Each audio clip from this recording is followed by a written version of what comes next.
In this video, I show builders the 5 steps to getting your ideal clients and projects in 2022. Let's get straight into it. So marketing your building business in 2022 using strong mental models.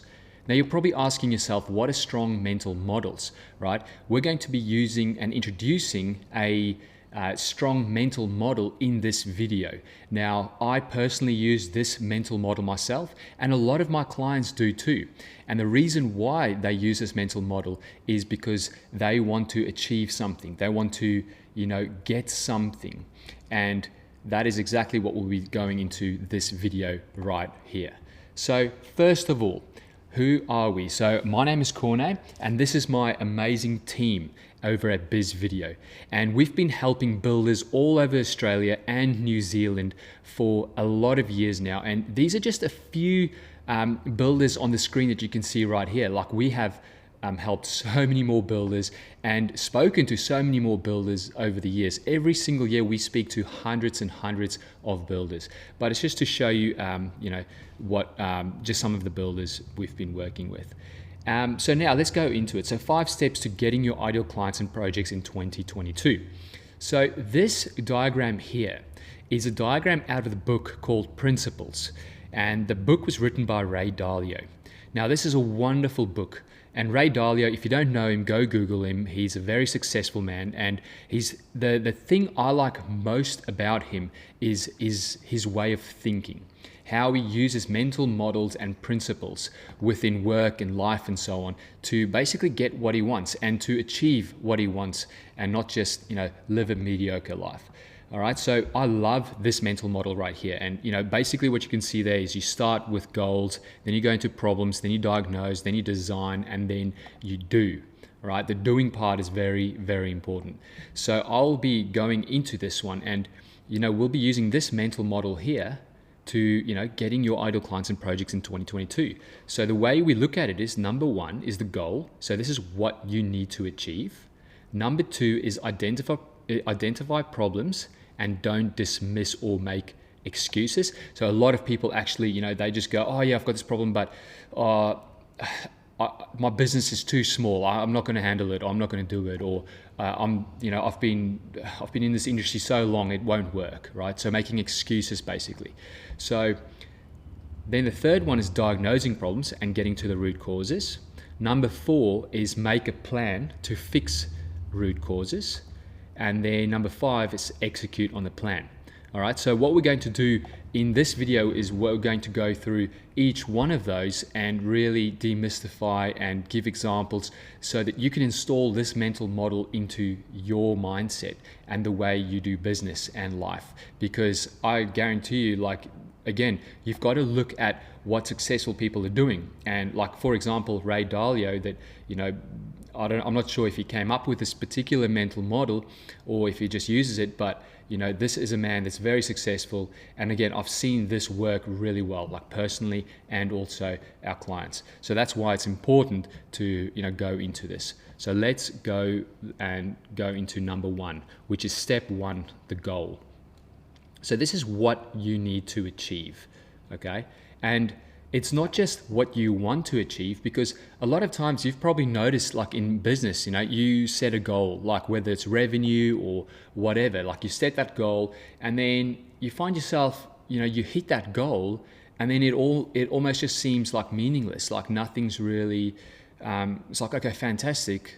Yeah, let's celebrate, I've achieved this goal, but it doesn't really mean anything, It's because it's just a want. There's not a deeper why.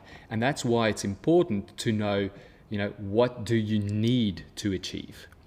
And then the next thing is then, what do you want? All right. So a lot of people start with the want instead of starting with what do I need to achieve?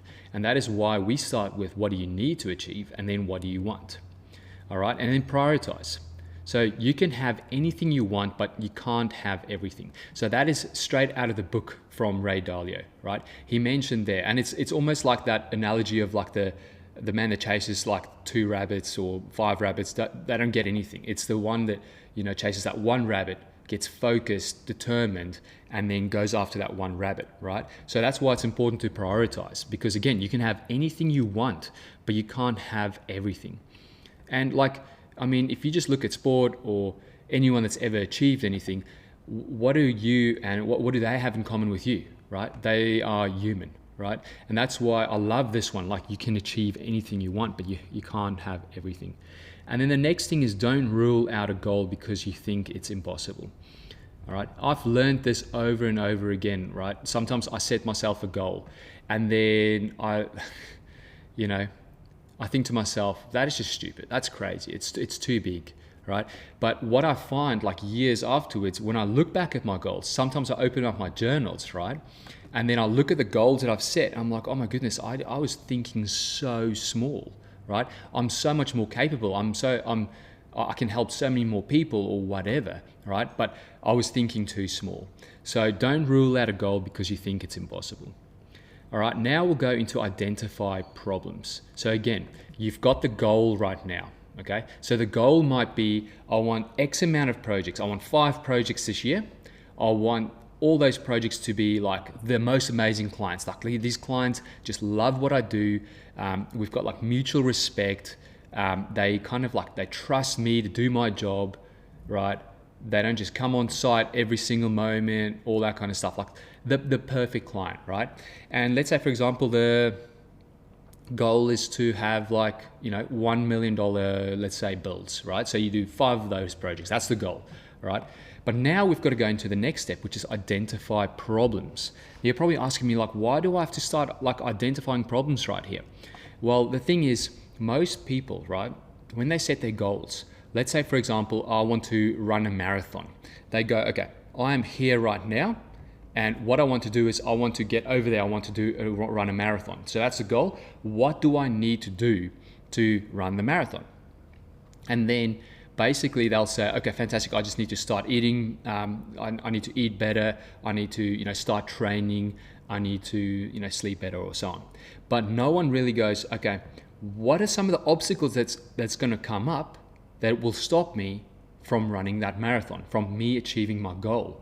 Then you need to then look at what are some of the possibilities, right? So it could be like injury. I could injure myself, okay, for example. Or the weather might be bad. So now you're starting to identify possible problems that can come up. And the reason why you want to, do that, and why you want to look at identify some of those problems, because if you can avoid those problems, you'll have a better chance of you achieving your goal. So I'm not saying when you have your goal in mind and then you've got the steps towards it, that's the wrong way of thinking. It's about looking at it that way, like the way we normally do as humans, but also looking at it from the reverse. So you have 2 points of view right there. So let's go into this particular one, which is step 2, identify problems. So identify problems, identify what problems are stopping you, okay? And then again, one thing you have to remember is problems equal opportunities. Okay, so I talk to a lot of people, a lot of builders, right?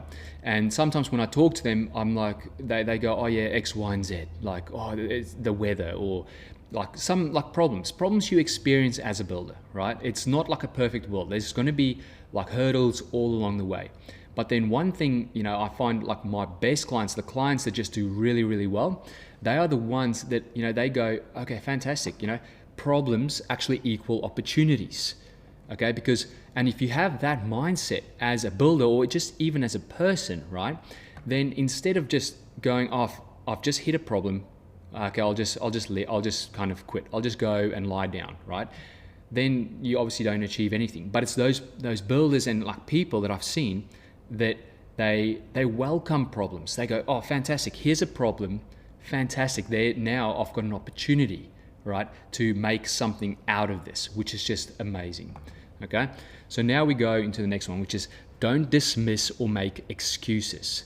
Okay, and like I said before, a lot of people, a problem might come up and it'll be they'll make some excuse oh, my business is too young, I've only just started, or cash flow is a problem, or what else is a problem? I don't know. There's all these excuses, right, that come up. And the last thing you want to do is to like dismiss that problem, because again, most problems are opportunities. And if you dismiss that opportunity, you dismiss the opportunity, right? So it's pretty self-explanatory there. And again, you don't want to make any excuses either, because then you just make an excuse for the opportunity, which is hilarious. Because again, you want to achieve the goal, right? And now you basically go, oh, I'm too young, or I'm too old, therefore I should not achieve that goal, right? So the next one, like, I just want to quickly go into some examples. So it might be not getting enough inquiries is a problem, or not getting the right inquiries, clients, or projects. Always have to say yes to the non-ideal projects, right? So those are some like problems that will stop a lot of builders from getting what they want. Or next one is projects to other builders. So again, all these examples are like problems, some example problems that come up for a lot of builders I talk to. So now we'll go into step 3. Now it's about diagnosing the problems. Okay, so this is where like get to their root cause by asking what causes the problem. Some examples of this is, let's say, obscurity, right? So people don't know about my business. So for example, let's use the, let's just go back a few screens so you can just see. So we've got here, some of the examples are not getting enough inquiries and not getting the right inquiries. Okay, so let's stick to those, for example. All right, so an example of a root cause could just be, well, I'm in obscurity, all right? That means like people just don't know my business exists, okay? So that's like one meaning of obscurity. And then the next one is like skepticism. So people don't trust my business. So again, you've got to ask, why am I not getting inquiries? And then the next thing is like, why am I not getting the right inquiries? And again, then you can look at it, well, some of the root causes might be obscurity or skepticism from the market. Another one is uncertainty. So people don't have confidence my business can deliver. And this is one I hear a lot, especially with like new builders, right? Young builders, up and coming, they've just kind of like started their business. You know, and also for builders that actually move location. Like we've helped a lot of builders that have actually moved from, let's say, for example, from Sydney to like Gold Coast or and so on. And now they're entering a new market, and they were like the most amazing builders in Sydney, and a lot of people trusted them, but now they're in a new market and people don't trust them, right? So it's that same kind of thing. So it's uncertainty. And then another one is clarity. So people don't know what my business really do or specialize in. And I see this like so much. Like this is me just like assuming the next point, which is like I'm assuming that like 90% of builders, right, they don't have a specialization, right? So you go on their websites and they literally just do everything. They do new homes, they do renovations, they do extensions, they do granny flats, they do pools, they do literally everything, right? So what does that mean? That means there's no clarity. And what does that do? Well, that means the market has no clarity on what your business really do, right? They just see you as a generalist. They just see you as like, wow, this person just does everything, but doesn't really do anything really, really well, right? And what does that do? That creates uncertainty, it creates skepticism, and then they basically move on to the next builder because there are a lot of builders out there, right? So there are a few like examples. Now you've got to go into step 4, which is make a plan to fix root causes. So you've identified the problems, you've not made any excuses, like you've diagnosed those problems, okay, as well, to, you know, get to the root causes. And now you're going to make a plan to fix those root causes. Because if you fix the problem of obscurity, for example, like people don't know about you, right? What is that going to mean for your business, right? That means now people know about me. Now I've got more chance of actually getting inquiries and so on, right? That's just a quick example for you there. So now let's go into make a plan. So if root causes are fixed, it automatically moves you closer to your goal. That's one thing you have to understand. So again, a lot of people think, let's set my goal and let's take a lot of action towards that goal. So i.e. marathon, I want to run a marathon. Let's start training really hard. That's it. They don't even look at like what are some of the possible problems and root causes, so that if I fix that root cause, what does that mean to my business? Okay, and what does that mean for me getting closer to my goal? So some example root causes might be, again, obscurity, skepticism, uncertainty, clarity. So those are the ones I literally just went through, okay? But the thing is, you need to start here. So for you as a builder, like you're watching this or you're listening to this right here, right now, and you're asking like, which one of those root causes should I start with? Which one should I fix first? And it's clarity. You've got to get clear first on who you are as a business. You need to get clear on who do you focus on helping? What do you actually do? Do you specialize in renovations? Do you specialize in a specific type of renovations? What do you actually do? You've got to find clarity first and then go from there. So you're probably asking, okay, how do I do that? So I'll just tell you what our builder clients do, right? So they normally get a really good website where the messaging is super clear on the website. The images are like relevant to their business and what they focus on and what they specialize on. Okay, so for example, they don't show granny flats if they only do custom luxury new homes. Okay, and the other way around as well. We've got a few builders that just focus on granny flats, so they don't go show renovations or extensions. They just show the granny flats, because now that'll build certainty and so on, right? And then the next thing is, on that website, they've got clear stories, okay? Stories that the market can resonate with, stories that will emotionally connect with the market, make the market feel like they can trust the builder, make the market, again, just warm and fuzzy when they look at that builder, right? You've got to understand, like you might be a builder and you are thinking in terms of like building and project management and finances and team and running a business. But on the other side, the clients, what they're thinking about is their dream home or whatever their goal is, right? So again, we need to make it about them. And that's why it's important to put your story on there, put your clients' stories on there and showcase your projects that way. So you need a client-focused website, messaging with clear purpose and a next step. And then the other thing you need is, again, like I just said before, is a really powerful story. Because you need to overcome that problem of uncertainty. So you need to showcase your business story to build certainty. And then the other thing you need to do is skepticism. You need to overcome that problem. So you need to create multiple case study stories from past clients and project stories, project photographs, because again, this will build that certainty. It'll overcome that skepticism. It'll show the market who you actually are and like who you've helped in the past, right? Again, like building, like someone going down the path of building their home or doing a huge renovation, right? That's a huge step. It's not just a quick little purchase where they, browse the internet and they like what they see and they check out. It's not like that. There needs to be this whole you've got to know that like most people are skeptical. You need to overcome that skepticism. And there's a huge opportunity for you as a builder if you can overcome that skepticism, because most builders don't do that. They just try and like shove it under a rug, right? And it doesn't go anywhere.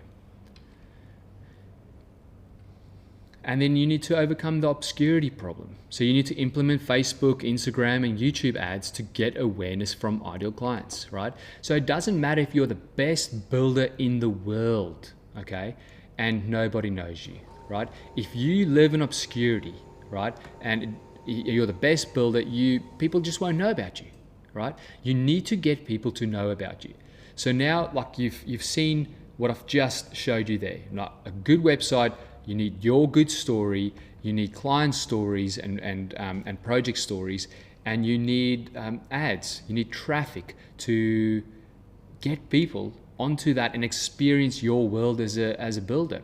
And the great thing about it is you can use all those stories to get people's attention, right?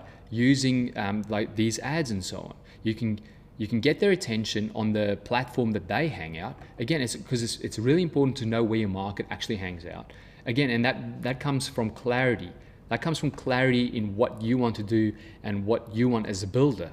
Because then you can look at the marketplace where they hang out and serve these ads and stories in front of them. Get their attention, build that trust, right? Get them emotionally connected to you before they even go look for a builder. And that is what our builders do really, really well, our clients. They go out to the market before the market even wants to build. And they're in front of them, getting their attention, nurturing them. So that's why it's really important. And then you need to execute on the plan. This is the last step of the process. Don't dismiss, tolerate, or make any excuses for problems. Use them as an opportunity and execute. And if you can't do it yourself, get the best people who can. And how you do this is don't copy, by being yourself and telling your story. I see so many people, and like this happened to us when we first started the business as well, right? We just started by copying, okay? And what I mean by copying is, like, let's say for example, we started like building our website. We would just look at like other like video production companies and so on, and just look at what they are doing, and then basically just model off them and copy them. And that's the wrong thing to do, because it's coming from the wrong angle. You've got to get clear first on what your goal is as a builder, right? What do you want? What do you need to achieve? What do you want to achieve? And then gain clarity as to, you know, how you're going to achieve that and how you're going to avoid problems that come up to achieve that. And then you build everything from there. It's not by copying others, all right? You've got to be yourself and tell your story. So again, you need to start with who is the market, know what they want, know their problems, what is stopping them from getting what they want, and then a message to market fit, okay? So who is the market, right? That could be based on location. It's the type of clients. What do they do? Are they professional? What are they? What do they do? And then know exactly what they want. What do they want? What stage in life are they at? Do they want a big home? Do they want to downsize? Do they want extra space for their kids? What do they want? And again, they don't want bricks. They don't want concrete. They don't want project management. They want something for them, something emotional. You've got to understand and find out what that is. And then know their problems. What is stopping them from getting what they want? One is they don't even know where to start, right? Another thing is they can't do it themselves, right? They're busy doing their own thing, right? Living life, like working, raising children, like they are already busy. So you've got to look at what is stopping them from getting what they want. Because if you know what is stopping them from getting what they want, you can craft your message and say, hey, guys, I know what you want. I know what is stopping you. I can help you. I can do that for you. And look, here are like some of my client case study, like past clients, case study stories, past projects that I've done, which is like similar to what you want. Look, I can do it, which builds certainty. It gets rid of that skepticism, okay? And then all of a sudden you've got a fit. You've got a message to market fit, all right? So that's it from my side, guys, the 5 steps. It's a strong mental model that it works, okay? It's not just me saying it, like I know it works for us. I've seen this work for a lot of our clients. And, you know, I learned this mental model from very successful people, like Ray Dalio, for example, right? I learned it from him. He's a very successful man. Like he achieves a lot of the goals that he puts forward, right? So if it works for him, if it works for me, and if it works for my clients, then I would suggest you're looking into this mental model and using it in your own business and in your life. And there's no better time than 2022, right? It's January 18th while I'm shooting this video. And this mental model, it doesn't matter if you're watching this video in 2030, right? It doesn't matter, because this is a mental model that you can use forever. So I highly suggest, you know, taking on board this mental model. I'll put it in the description below, like in bullet points, so that you know what the mental model is, again, the steps, and then implement it, just try it out, and then see how it goes. And you can just start by having a small goal, and then go like, what are some of the problems, and so on. And if that works really well for you, then go into your bigger goal. And if you like this video, please hit the like button and the subscribe button, and let us know what you like most about it. Let me know how you're going to implement this mental model into your life and business. Anyway, have a fantastic day.